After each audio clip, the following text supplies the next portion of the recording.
everyone, this is Advocate Pathan Arzan. We are going to deal with very important topic. तो topic कोणता आहे ते जसं काही आता चालू आहे, जन्म प्रमाणपत्र काढणे, मृत्यू प्रमाणपत्र काढणे. तर नेमकं ते कसं काढायचं, कुठून काढायचं, त्याला लागणारे अत्यावश्यक डॉक्युमेंट्स कोणते आणि खूप सारा कन्फ्युजन लोकांच्या मनात डोक्यात ते आलेलं आहे. तर ते दूर करण्यासाठी मी आज तुमच्या समोर हा व्हिडिओ घेऊन आलेलो आहे. या व्हिडिओच्या माध्यमातून तुम्हाला क्लिअर होईल की नेमका बर्थ सर्टिफिकेट ची गरज काय आणि ते कसं बनवायचा, मृत्यू सर्टिफिकेटची गरज काय, ते कसं बनवायचं, हे पूर्ण तुम्हाला मी या व्हिडिओच्या माध्यमातून क्लिअर करणार आहे. मित्रांनो, तुम्ही हा व्हिडिओ शेवटपर्यंत बघा, म्हणजे तुम्हाला पूर्ण क्लिअर होईल की नेमका हा गोंधळ काय आहे. तर जसं की बर्थ सर्टिफिकेट आता 15 ऑक्टोबर 2023 पासून मेंडेटरी करण्यात आलेलं आहे आणि ते आता म्हणजे तुम्हाला जर समजा आधार कार्ड बनवायचं असेल तर तिथेही तुम्हाला बर्थ सर्टिफिकेट हा लागतोच. त्याचप्रमाणे जसं की NRC हा जो विषय आहे त्याच्यामध्ये याच्यामुळे पण हा बर्थ सर्टिफिकेट आणि मृत्यू सर्टिफिकेट याला एकदम वाव आलेला आहे. खूप लोकांची गर्दी झालेली आहे. तर जसं आसाममध्ये NRC लागू करण्यात आलेली आहे 2019 मध्ये 19 लाख लोकांना त्याच्यामधून बाहेर काढण्यात आलेला आहे, जे की त्यांचं असं म्हणणं आहे की यांच्याकडे पुरावे नाही आहे. तर मार्च 1971 पूर्वीचे पुरावे त्यांच्याकडे न होते. ज्यांच्याकडे मार्च 1971 पूर्वीचे पुरावे आहे तर त्यांना हे जे NRC मध्ये जे आहे तर बाहेर काढता येणार नाही.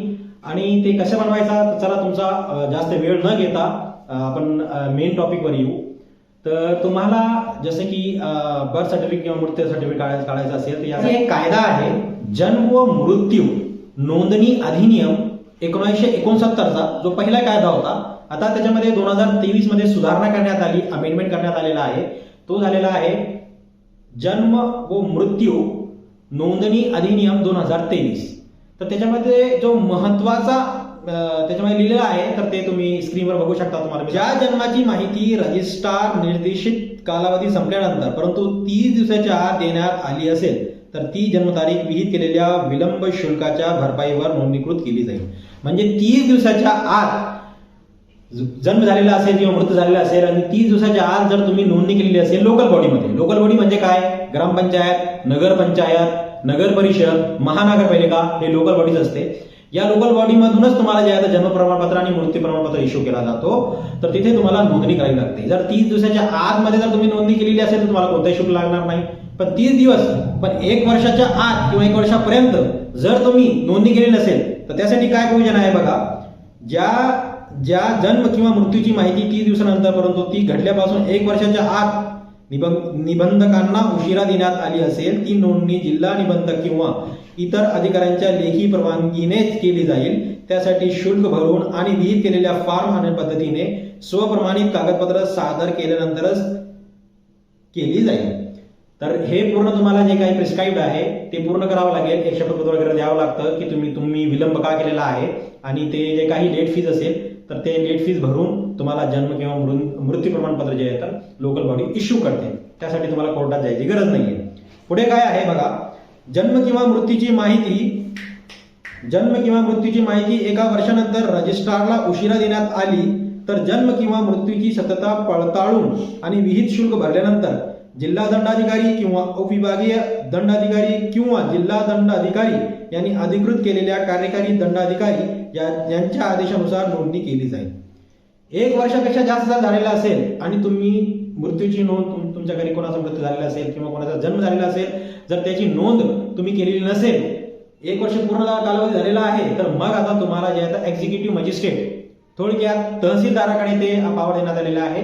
तहसीलदाराकडून तुम्हाला जे आहे तर आदेश तिथून आणावा लागेल आणि तो आदेशाची परत तुम्हाला लोकल बॉडीमध्ये द्यावी लागेल आणि तिथून मग तुम्हाला जे आहे तर मृत्यू किंवा जन्म प्रमाणपत्र इश्यू केलं जाईल.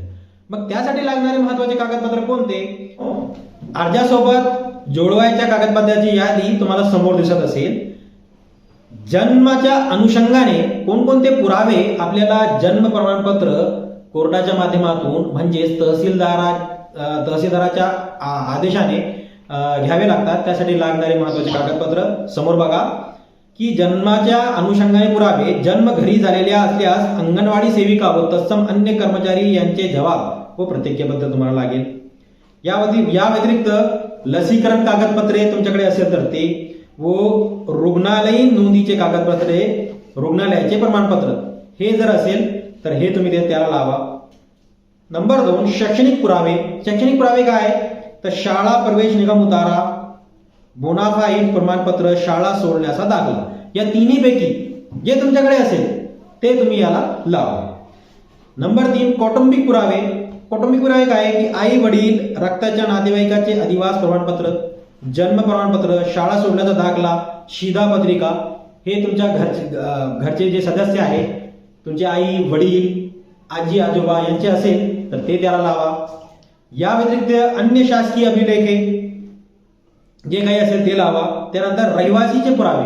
तर रहिवासी पुराव्यामध्ये तुम्ही ज्या लोकल बॉडीमध्ये राहतात, मी नेहमी लोकल बॉडी म्हणतोय, लोकल बॉडी म्हणजे तेच मी पुन्हा तालमी करतो, हायरार्की बघून घ्या की ग्रामपंचायत, नगरपंचायत असेल तर नगर परिषद, महानगरपालिका, आणि हीच लोकल बॉडी असते. आणि यांच्या मार्फतच जे आता तुम्हाला जन्म किंवा मृत्यू प्रमाणपत्र इश्यू केला जातो. रहिवासी पुराव्यामध्ये कर पावती, वीज पावती किंवा मग रहिवासीचा दाखला, जे काही लोकल बॉडीमध्ये तुम्ही राहत असेल तिथला. ओळखीबाबतचे पुरावे हे सर्व जोडून घ्या. त्याच्यामध्ये आधार कार्ड, पॅन कार्ड, अन्य शासकीय जे काही ओळखपत्र तुमच्याकडे असेल, ड्रायव्हिंग लायसन्स वगैरे, हे सगळं त्याच्यामध्ये जोडून घ्या. या व्यतिरिक्त अजून महत्वाचा, अत्यंत महत्वाचा दाखला म्हणजे ज्या लोकल बॉडीमधून तुम्हाला जे प्रमाणपत्र पाहिजे, मृत्यू असो किंवा जन्म प्रमाणपत्र असो, तिथे जन्म मृत्यू नोंद अनुपलब्धता प्रमाणपत्रासाठी तुम्हाला एक अर्ज करावा लागतो.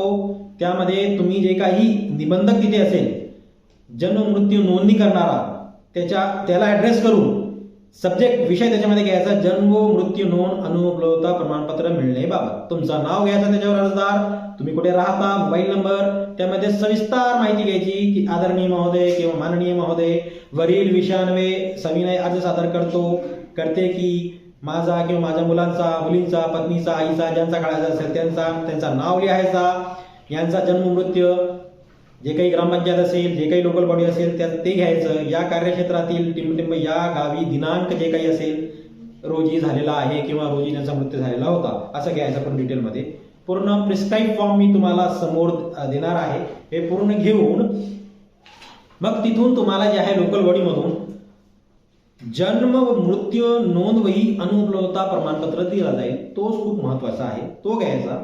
तुम्ही जर ग्रामपंचायतमध्ये राहत असाल तर जो ग्रामसेवक असतो तो तुम्हाला देईल त्याच्या सही आणि शिक्क्याने.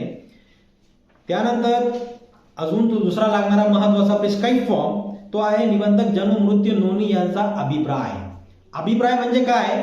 अभिप्राय म्हणजे तो जो लोकल बॉडी मधला सचिव आहे, सचिव म्हणजे फॉर एक्झाम्पल ग्रामपंचायत, तर ग्रामपंचायतमध्ये जो काही ग्रामसेवक असतो तो सचिव आहे, त्याचा मत काय, तुमच्या बाबतीत त्याचा मत काय, तर तो पण एक प्रिस्क्राईब फॉर्म त्याच्याकडून लिहून घ्यायचा पूर्ण.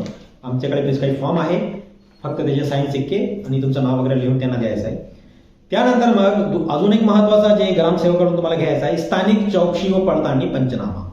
तो पंचनामाचा प्रिस्क्राईब फॉर्म मी तुम्हाला समोर देणार आहे, पूर्ण भरून आणि 5 पंचासह त्यांची स्वाक्षरीसह.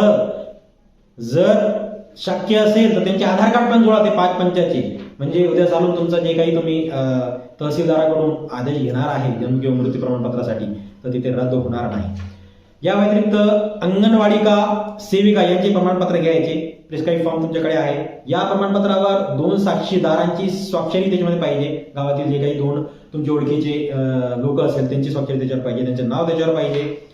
या व्यतिरिक्त अजून काय आहे, तर एक प्रिस्क्राईब फॉर्म जे प्रमाणपत्र तुम्हाला घ्यायचं आहे, तो सरपंच यांचे प्रमाणपत्र, किंवा मग जो सदस्य असेल, सरपंच नसेल तर मग तो ग्रामपंचायतमध्ये जे काही सदस्य असेल किंवा नगर परिषदमध्ये जे काही नगरसेवक असेल त्यांचाही चालेल. फक्त 2 साक्षीदार त्यांना हवे. प्रिस्क्राईब फॉर्म समोर तुम्हाला दिसत असेल तर ते त्यांच्याकडून घ्यायचं.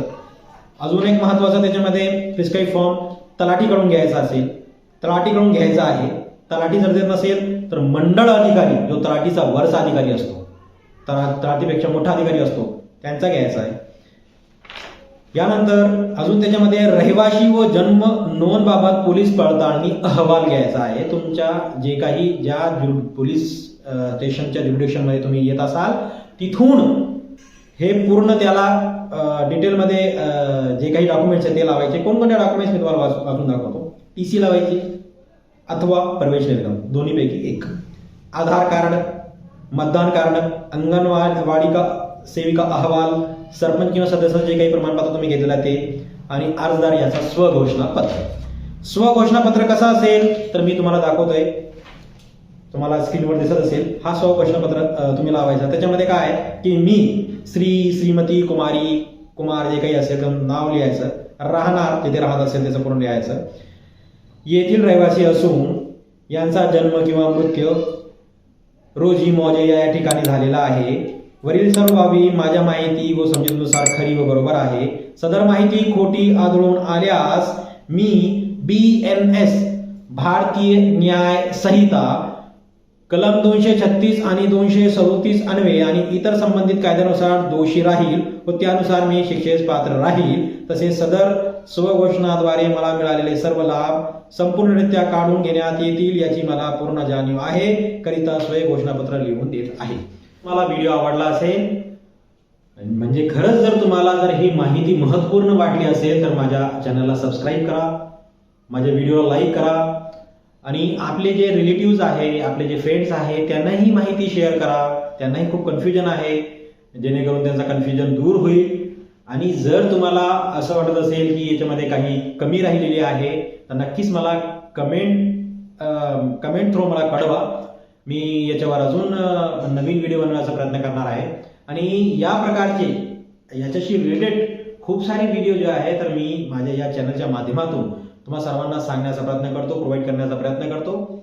चला मग भेटूया नवीन व्हिडिओमध्ये नवीन कंटेंट सोबत. तोपर्यंत पाहत रहा आपका अपना वकील. जय हिंद, जय महाराष्ट्र.